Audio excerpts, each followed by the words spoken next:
I have a radio show that somebody talked me into hosting, but there's a radio show that I spent the whole last part of the radio show was about the myth of that, where the focus has been on obesity. It's been on high fructose corn syrup and processed foods. Okay, the risk of some of those diseases.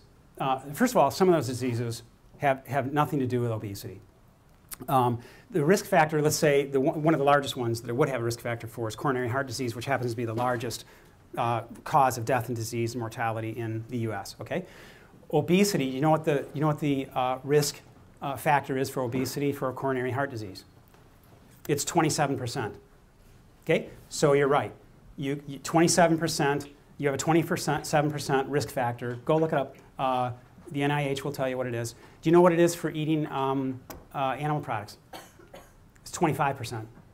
Okay, so and I can go through the risk factors of all those. So I picked those out because those are the leading causes of death and disease in America, and those are factors that I didn't pull out of my hair or something.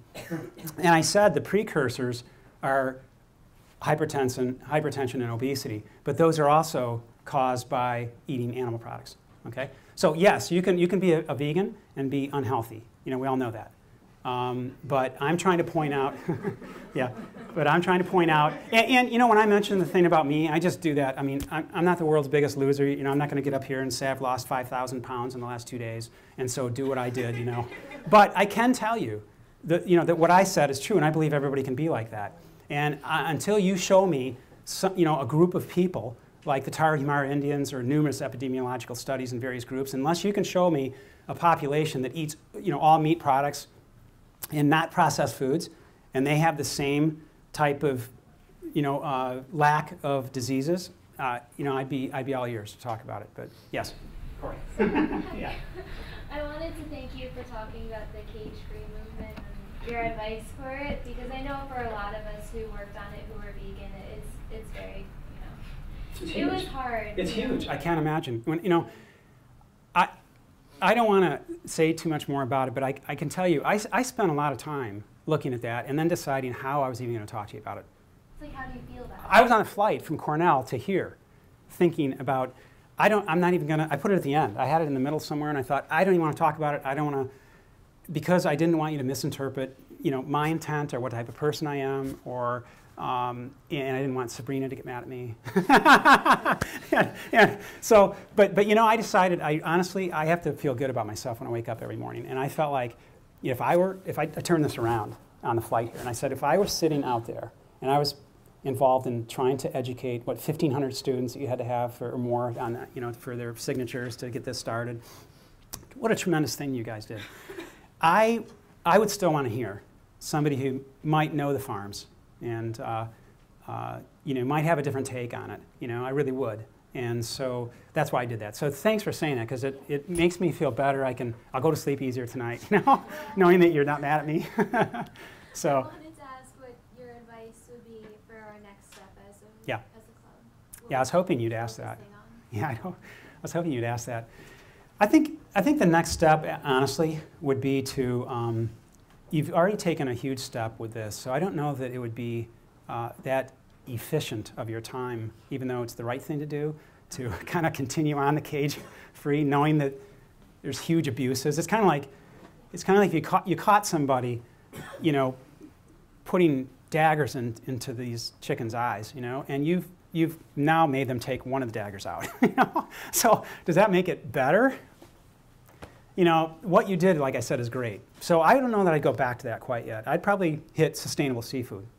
And as I understand, I don't know that it's that much. I didn't get all the figures from Sabrina. She's great and got most of those to me. But I saw where there's a few $100,000 spent on it out of a $12.2 million budget. And I'd have to look at that more carefully. But again, I spent a great fraction of this time on seafood because it needs to be that way, because that's where our movements are going. Our movements are going towards seafood, dairy products, and grass-fed operations. Okay, so I would probably hit some of those up. I